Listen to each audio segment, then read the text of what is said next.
Welcome to Humanoids and You. I'm your host. Today we are going to be looking at a very important topic for us, abilities. And it's going to be a series. I'm not sure how long it's going to be, but I want to welcome and congratulate you for making it today. Abilities is like tax deduction. We use them or we lose them. Sam Jenny said that. But I want to begin by sharing a story with us concerning the foolishness in the jungle. I titled it Foolishness in the Jungle. Once upon a time, the animal decided they should do something meaningful to meet the problem of the real world. So they organized a school. They adopted an ability curriculum of running, climbing, swimming, and flying. To make it easier to administer the curriculum, all the animals took course. The dog was excellent in swimming, in fact better than his instructor, but he made only passing grades in flying and was very poor in running. Since he was slow in running, he has to drop swimming and stay after school to practice running. This caused his web feet to be badly worn, so that he was only average in swimming. But average was quite acceptable, so nobody worried about that except the dog. The rabbit started at the top of his class running, but developed a nervous twitch in his leg, most because of so much makeup work in swimming. The squirrel was excellent in swimming, but he encountered constant frustration in flying classes because his teacher made him to start from the ground up instead from the tree top down. He developed Charlie horses from overexertion and so only got his C in climbing and a D in running. The eagle was a problem child and was severely disciplined for being a non-conformist. In climbing classes, he beat all the others to the top of the tree, but insisted on using his own methods to get there. The animals were forced to feel a mold that doesn't fit their natural inclinations. Rabbits don't fly, eagles don't swim, do they? Dog look funny trying to climb. Squirrel don't have feathers, do they? The animal school successfully supplied the new world with graduates that can only think within the box under the link. Think about Jenny's word of advice again. Abilities are like tax deductions. Use them or you lose them. The same thing is applicable to humans too. So many instructors, parents and guidance and mentors are also treating their children and worse than the animals did, because they deformed the children and some of their originality and uniqueness were lost in the process. When you don't play the game according to your innate abilities, you lose your uniqueness. Consider the life of Winston Churchill, a diplomat and a former British leader. Complained about his growing up and the reason for his poor academic performance. He said, perhaps if I had been introduced to the ancient through their history, customs, instead of through their grammar and syntax, I might have a better record. Where my reason, imagination, and interest were not engaged, I would not or I could not learn in all 12 years I was at school. The subjects which were dearest to the examiners were almost invariable those I fancy least. I would have liked to have been examined in history, French, poetry, and writing essay. Moreover, I should have liked to be asked to say what I knew. They always try to ask what I didn't know. When I would have willingly displayed my knowledge, they sought to expose my ignorance. This sort of treatment had one result: I didn't do well. This is one of the reasons some very brilliant guys drop out of school. Be gay, you should help their woes out parallel if the school curriculum is outdated and ineffective. Consider the Sunday Adelaja, one of the world pastors of Embassy of God in Kiev, a fatherless child from the fort, said, at one time in my life, I thought I was good for nothing and nothing good would come out of me. Nevertheless, in retrospective, everybody in the world, especially in Ukraine, knows that Sunday is loaded with immense abilities. He has helped Ukraine by helping to build their men. However, his ability will lead until he discovers some truth about himself. Perhaps you think yourself in the same way, but let me tell you that your thought is loop-sided. You are good for some things. Everybody just need to find out your capabilities and play the game according to your capabilities. God has set aside tasks for you to do. He has already wired and equipped you for them. If you don't do them, they may never be done. The fatherless boy became the pastor of one of the largest churches in Europe and the managing director of the NGO. Discovering tasks that are naturally good is a very difficult exercise. It takes time, but one of the best engagement you can do for yourself. Ability evaluations, ability discipline, ability appraisals, ability employment can launch you to the path of purposeful fulfillment. People that are not talented in easily identifiable area of sport, music, and comedy are always tempted to think they are not talented at all. They sometimes find it difficult to figure out what they are good at the regions of 7 over 3. They said, I'm not crazy. Discipline is the refining fire by which talent becomes ability. However, the reality is that you are not empty. You are loaded with talent, gift, strength, ability.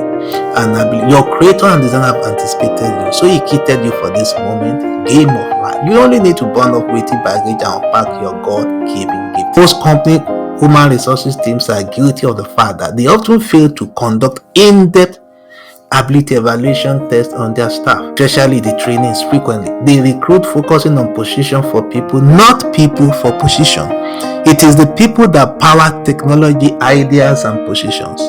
Many are working careers and businesses that did not correlate with their natural talent. I hope you are not in the wrong place. Several years ago, at the onset of my career with a top bank, I specifically requested the GM of Human Resources to help align my abilities to the roles that I will be given. I told her my innate abilities and challenge her to confirm myself. Requested for business development or finance related roles, but the Human Resources team said, you are smart in mathematics. You'll be able to do extremely well as teller. More so, tailoring is where new executive assistants are needed. However, in practice, I was an average teller as regards effectiveness. So the company was losing intangible human resources because I was working below my capacity. But nobody cares because I was average.